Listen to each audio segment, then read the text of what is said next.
Cuman kalau kita berbicara kentang, perbedaan kentang, itu kan yang kita garansi di serangan virusnya. Ya, serangan virusnya dalam arti dalam satu hamparan itu nanam per 1000 batang itu kan di serangan itu maksimal kan 0,5%, jadi maksimal 5. Itu harus seperti terjamin. Katanya kalau Pak Agus bilang A, mereka ikut A. Kalau B ikut B. Lah, apa yang menjadikan Pak Agus itu bisa meyakinkan petani di asosiasi tadi, petani kentang tadi, sehingga ikut Pak Agus itu apa karena takut, apa karena memang berinya bagus, atau karena sungkan, atau kepercayaan, atau bagaimana? Pak Kumis, yoi, bisa dimulai? Oke.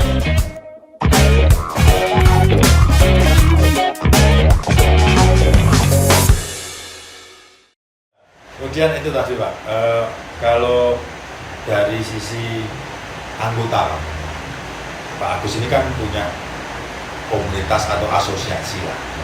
Nah, yang saya dengar lagi Pak, karena kembali saya pernyataan di awal sebelum kesini saya bertamu ke Pak Agus, saya kan agak lama di lahannya, bukan di lahannya Pak Agus saja, tapi di lahan tetangga-tetangga itu kan petani masih banyak di situ. Kebetulan saya kan masih agak pagi Pak.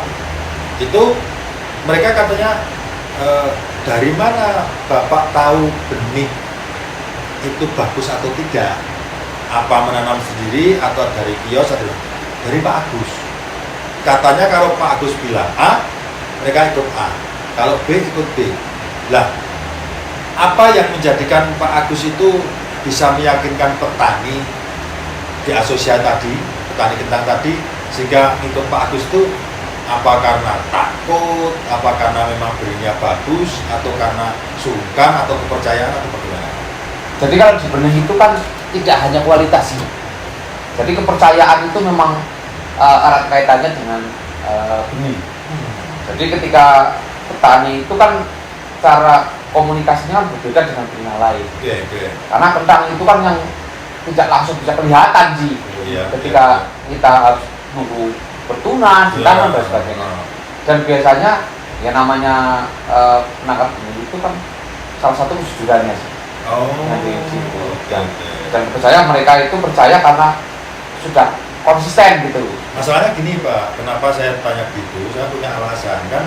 Pak Agus tadi juga sebagian kan ada di sisi bisnis.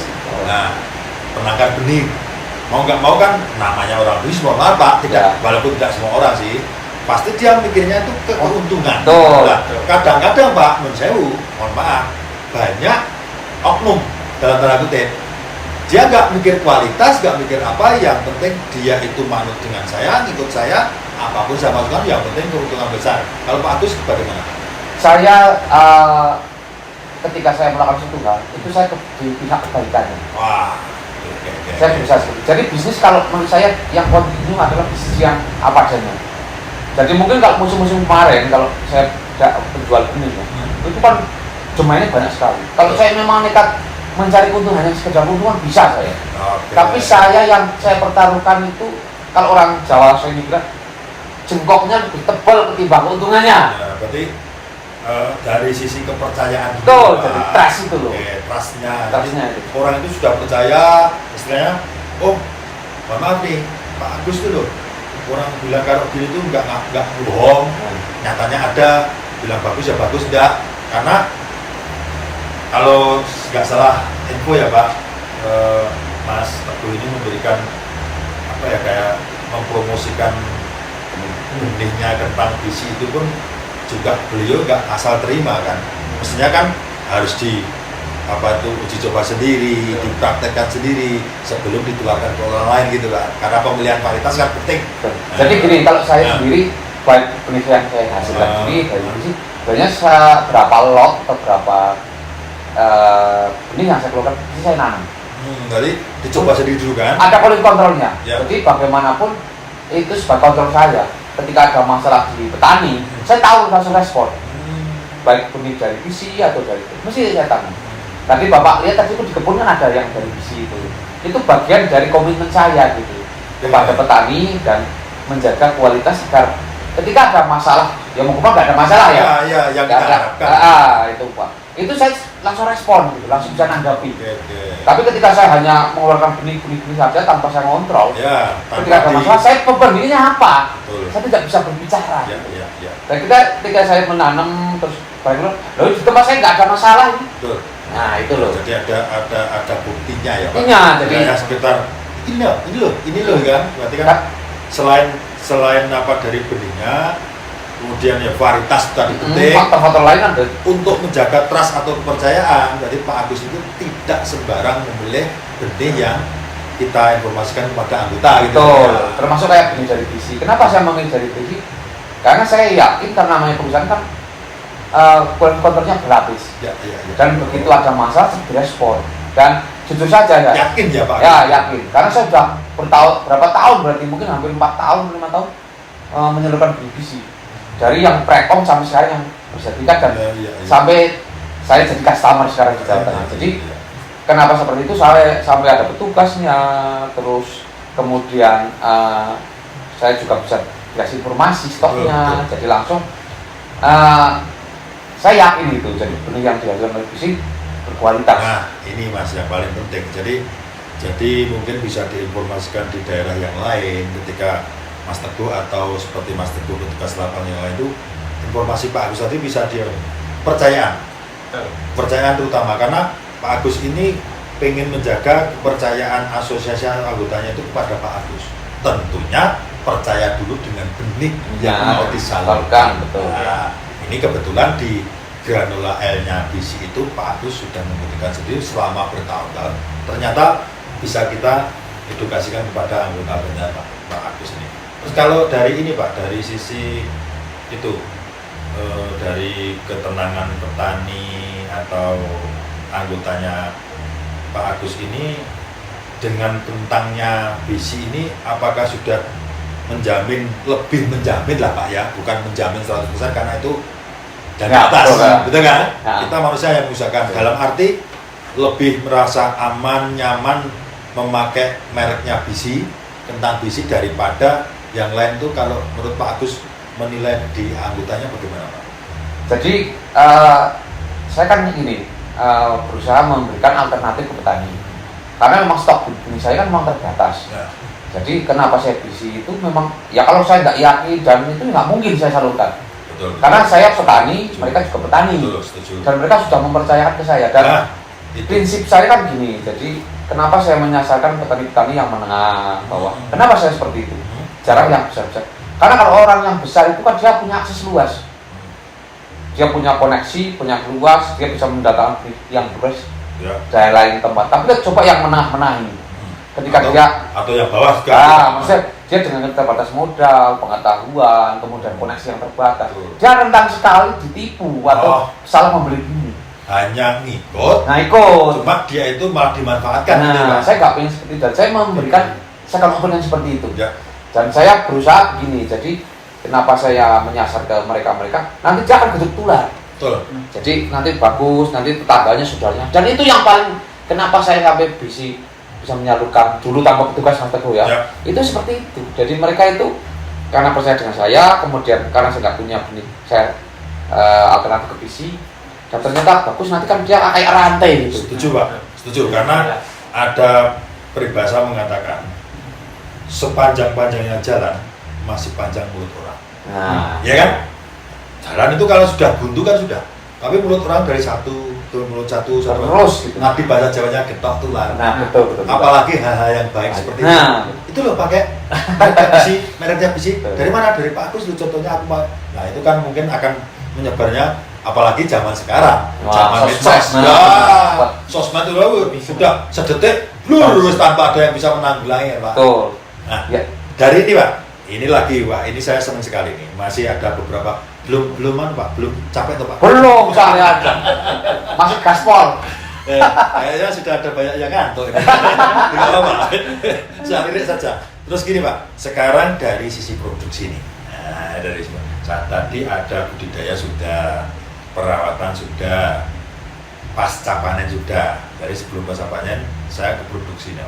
Produksinya itu hitungannya itu per pohon atau perluasan atau per hektar atau Pak? Yang biasa untuk patokan Pak. Kalau saya secara umum ya petani itu biasanya kalau petani umum menggunakan luasan. Oh, berarti secara tonase ya, Pak? Tonase luas. Jadi luas sehektar, setengah hektar Dapat berapa dapat, ton gitu. Tapi kalau menurut real saya ya menggunakan populasi. Tapi populasi juga erat kaitannya dengan benih yang digunakan. Nah, kembali lagi. Iya. Kembali ke varietas lagi. Dalam arti bukan varietas, jadi grade benih itu mempengaruhi. Oke. Kan size-nya antara S, M, L itu berbeda. Oke. Kalau size yang kecil itu kan membutuhkan benih lebih sedikit. Ya. Cuman biasanya umbinya besar tapi nggak banyak. Oh. Yang medium Medium. biasanya benihnya setengah itu nggak terlalu besar, tapi banyak. Oke. Kalau yang besar itu Umbinya ya, umbinya banyak, nggak bisa besar, tapi secara produksinya lebih banyak. Tapi membutuhkan benih juga lebih banyak. Banyak juga. Karena hitungannya tonase. Ya, Jadi betul. kalau paling real yang menggunakan kenol. Kenal itu gimana? Kenol ya butiran, berapa populasi sih dalam satu lahan itu? Kenal. Kenal. Satu kentang itu satu kenol. Oh. Oke, baru tahu sekarang. Bahasanya dia kenal. Kenol itu bahasa ini, bahasa istilah di perkebunan kentang seperti kenol. Nah, betul. Maklum. Makanya di BC kan sudah ada standarnya. Ternyata bodoh juga ya. Di BC sudah ada standarnya karena saya sering memberi masukan. Sekarang ada standar kalau S harus sekian kenol 12,5 kemasannya itu.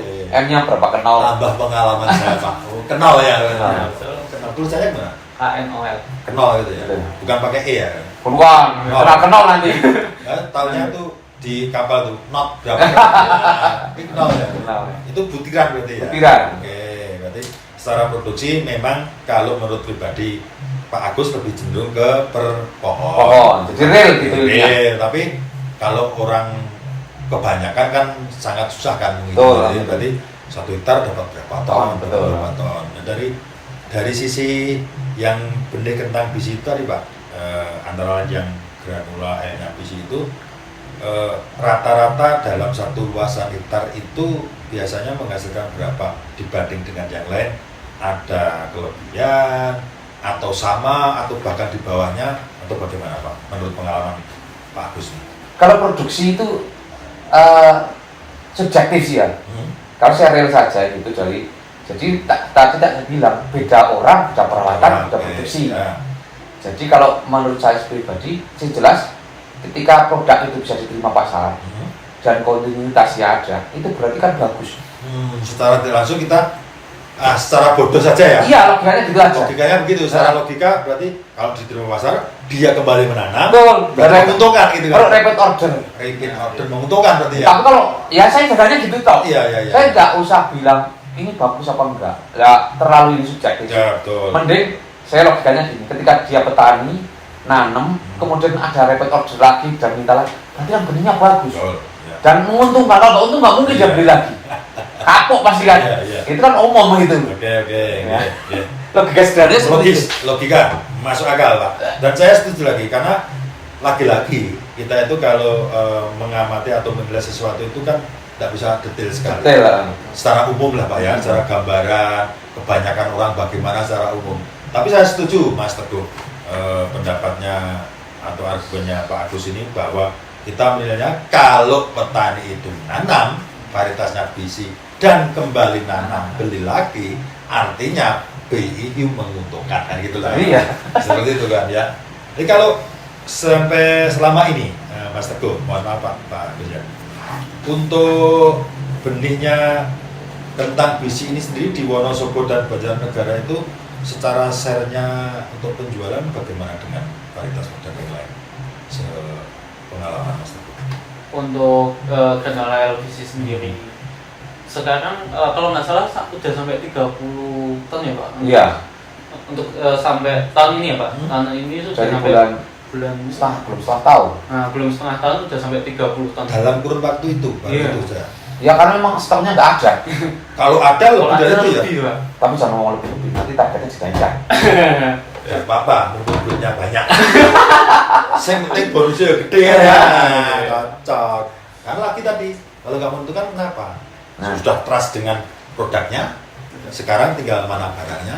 Betul. Oke. Ya kita Pak, istilahnya dengan Pak Agus ini, antara biji dengan Pak Agus ini kan rekanan kerja. Tentunya rekanan itu kan saling menguntungkan Pak. Kalau dari sisi hanya saya tutup aja, yang satu butuh kan nggak Betul. mungkin terjalin kan. Betul, Nah, harus putus di tengah jalan, Aman. bahkan bisa saingan lagi lah kan Nah, Pak, kan betul. gitu. Makanya yang lagi-lagi kata-kata yang Pak Agus tadi senang saya satu, trust, kepercayaan, baik kepercayaan pada diri kita maupun varietasnya. Nah, kalau menurut saya begitu. Baik Pak Agus, Mas Teguh, kita sudah ngobrol panjang dan lebar ya. Saya khawatirnya itu kalau terlalu panjang nanti kasihan ibunya. Kalau terlalu lebar, bapaknya yang susah. Makanya kita sedang-sedang saja. Ya. Sudah nikah? Belum, Pak. Nah ini Pak, apalagi belum gatuk kuping. Ya, baik. Nanti kita bilangin panjang dan lebar bingung. Karena masih ada kru saya itu juga belum laku-laku, tapi katanya mau sebentar lagi. Oh. Gitu ya. Dan kita doakan ya Pak. Kita Semoga ini. Semoga. janur segera melengkung gitu. Itu lepas dari kentang, bukan kentang yang melengkung. Kentangnya tetap bulat. Itu maksudnya umbi-umbian berarti ya Pak. Kalau kentang itu ada bagaimana? Kalau tomat kan buah, terus cabai kan ya buah. Kalau di kentang itu biasanya buahnya apa gimana? Umbinya. Jadi umbinya di. Masuk gitu. Jadi kalau saya berprinsip gini, jadi dulu pertama itu sama teman-teman saya, sama reseller saya juga di Kendang itu kan memang visi kan ya karena pabrik kemudian komersil kan agak tinggi dibandingkan kompetitor. Nah saya bilang gini, pokoknya yakin saja, ada yang jual bisa ada yang beli. Oh, Prinsipnya seperti itu. Pernah gitu ya Pak? Jangan reseller, karena di Dian itu kompetitornya tinggi. Ada selisih harga itu pengaruh juga Pak? Pengaruh, lah logikanya sama-sama ibaratnya Bapak punya sarung yang bahannya kapas sama-sama kapas ya. Kalau tidak ada nilai plusnya harganya lebih tinggi kan nggak mungkin. Ini saya setuju ya dari ini. Soalnya tadi gini, dia kan sudah bisa memberitakan harga selisih, tumpah ada nilai plusnya, pasti dia pilih. Betul. Tinggi kalau sama ngapain? Nah, oke. Jadi saya bilang ini namanya sama petani gini, jenengan mungkin beli selisih taruh berapa lebih ribu lah. Ya. Tapi risikonya itu nanti dilacak lahat ternyata virus yang banyak nggak toleran ini dan sebagainya. Nah, ini sudah dijamin oleh perusahaan. Ketika ada masalah bisa kita follow up gitu. Okay. Tapi zaman kita jangan produksi dan sebagainya karena itu urusannya dengan perawatan sebenarnya. Yeah. Kita dijamin ke virusnya. Ya, berarti Serang. lebih toleran. Jadi ya tidak toleran memang harus tidak bertoleransi dengan virus. Ya, jadi Karena kualifikasi koalisi kontrolnya harus berlapis. bisa virus no. Karena gini, virus itu di kentang itu bisa menurunkan hampir 80% produksi. Kerugiannya ya Pak? Kerugian. Jadi sama-sama mungkin tanam 10.000 populasi ya. Serangan virusnya mungkin taruhlah virusnya banyak ya. Itu loss produksinya itu hampir 7%. Dengan perawatan sama. Sebegitunya ya. Sebegitunya virus itu. Gawat-gawatnya. Ya karena kalau kena virus biasanya umbinya kan kecil-kecil, banyak. Iya ini. Terus syukur alhamdulillah, artinya produknya BC itu tadi terutama yang granula L-nya BC tadi kan seperti informasi yang disampaikan Pak Agus kan lebih toleran virus sehingga untuk istilahnya segi resikonya lebih kecil. Bahkan kadang-kadang kalau cuacanya mendukung itu kan bisa maksimal bandingnya. Baik Pak, jadi itu dari segi produksi berarti tonase sudah dapat, kemudian secara keyakinan di pasar juga sudah banyak beredar, banyak dibeli, kemudian keyakinan petani anggotanya asosiasi dari Pak Agus itu sendiri itu percaya Pak Agus itu percaya kepada personilnya juga, varietas yang dibawa Pak Agus walaupun dari sendiri maupun dari bisnis juga oke. Kemudian ada repeat order lagi, terbukti berarti salah satu varietas kentangnya BC ini sudah mulai diterima di pasar. Ya. Semoga Pak Agus ya harapan kita bersama dari Pak Agus selaku pebisnis, petani juga, pemegang asosiasi juga, kemudian dari Mas Teguh ini yang mewakili dari perusahaan sebagai petugas lapang.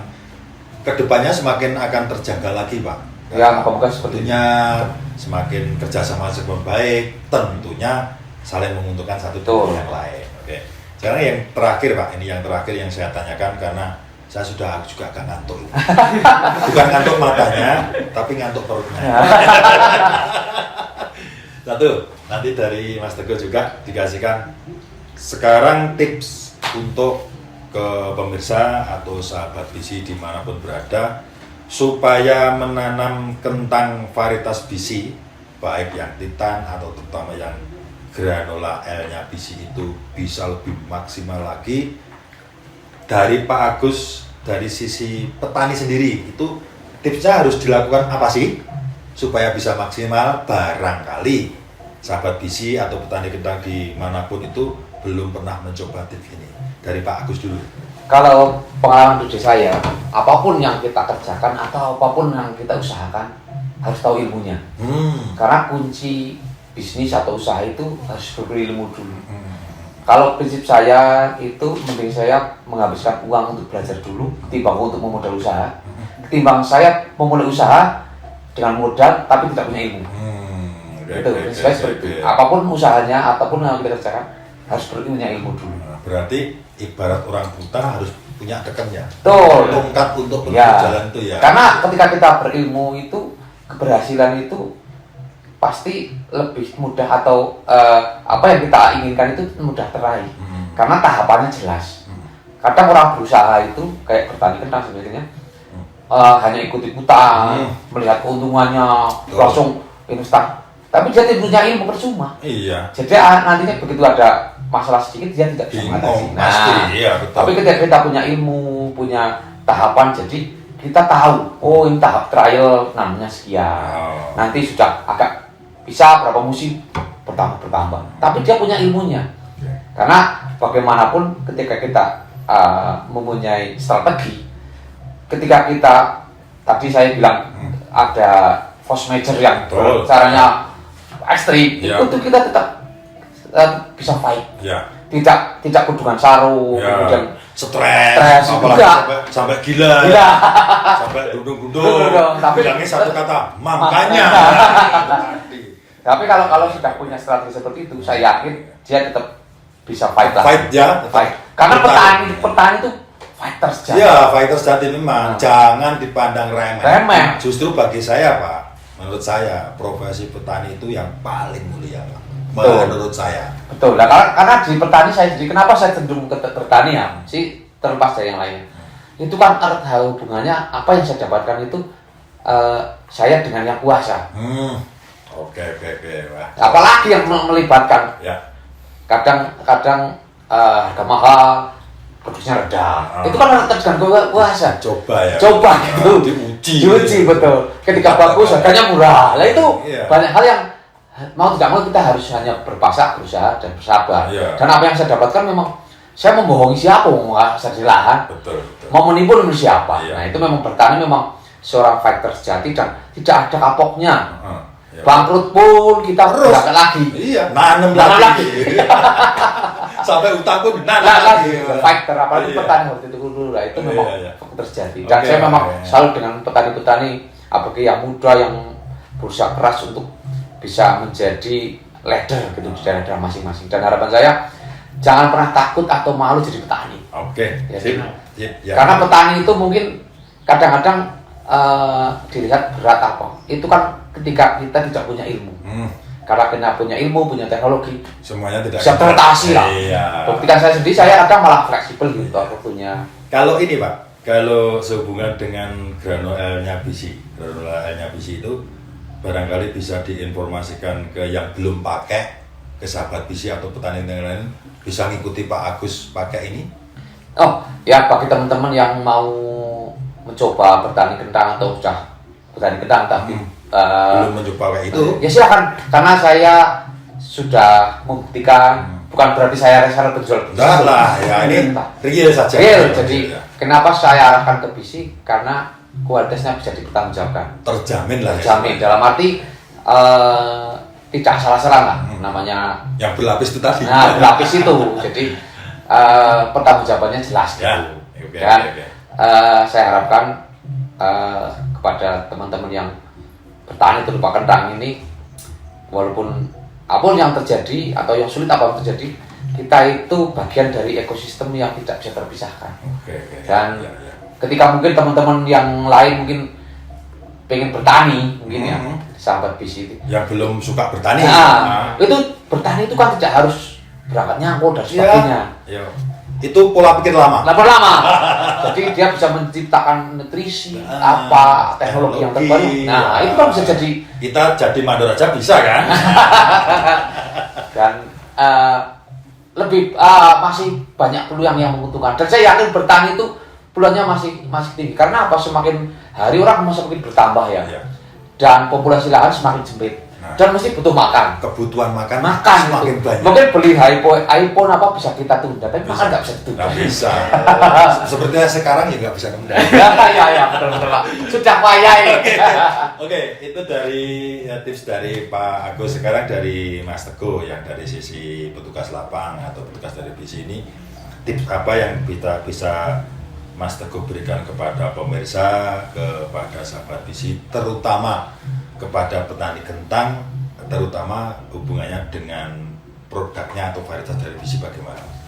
Baik, mungkin kalau dari saya terkait budidaya sesuai dengan arahan dari Pak Agus tentang Agen Hayati, apalagi kan sekarang untuk pembenahan tanah semakin lama tanah itu kan makin ya rusak, bisa dibilang rusak. Nah mungkin Agen Hayati itu bisa setidaknya mengurangi kerusakan tanah tersebut. Ya, bisa membantu lah sebenarnya. Oke. Kalau varietas apa kualitas tidak usah diragukan lagi. Betul. Ya tadi sudah disampaikan banyak oleh Pak Agus ya. Berarti secara itu aja apa memasuki apa Agen Hayati seperti itu sehingga lebih memaksimalkan lagi untuk produksinya Pak Agus. Baik Pak Agus, Mas Teguh, terima kasih sekali atas bincang-bincangnya, atas obrolannya, terutama ke Pak Agus, atas ilmunya Pak. Sama-sama Pak. Ilmu ke saya banyak sekali nih Pak, bener. Karena gini Pak, siapa tahu nanti ada rekan atau kawan atau saudara yang petani kentang saya, minimal tanya, saya bisa memberikan masukan seperti yang disampaikan Pak Agus. Karena sebelumnya kan saya sudah bilang sangat awam, terutama di komoditas kentang ini, sehingga dengan diskusi kita, sharing-sharing kita ini banyak apa ilmu masukan yang saya terima dan ini akan insya Allah nanti akan bermanfaat bagi orang lain. Semoga Pak. Sekali lagi terima kasih Pak Agus, terima kasih Mas Teguh, semoga tambah sukses Pak. Amin. Sehat selalu. Amin. Sampai ketemu nanti di lain episode ya Pak ya. Siap. Terima kasih. Sahabat bisi, demikian tadi obrolan kita, bincang-bincang kita bersama Pak Agus dan Mas Teguh membahas seputar dunia perkentangan, utamanya di daerah Banjarnegara dan sekitarnya. Semoga obrolan kita tadi bisa memberikan inspirasi dan manfaat bagi sahabat bisi dimanapun berada. Terima kasih telah menonton podcast ini. Nantikan edisi berikutnya tentunya dengan bahasan yang lebih menarik dan lebih bermanfaat.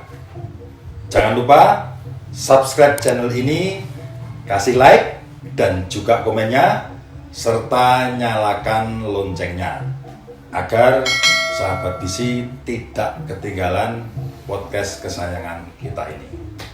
Ikuti juga semua akun sosial media kami di FB, IG maupun TikTok dengan nama Bisi Sahabat Petani. Ingat Pak Kumis, ingat bisi. Ingat bisi, ingat Pak Kumis. Sampai jumpa pada edisi berikutnya. Assalamualaikum warahmatullahi wabarakatuh.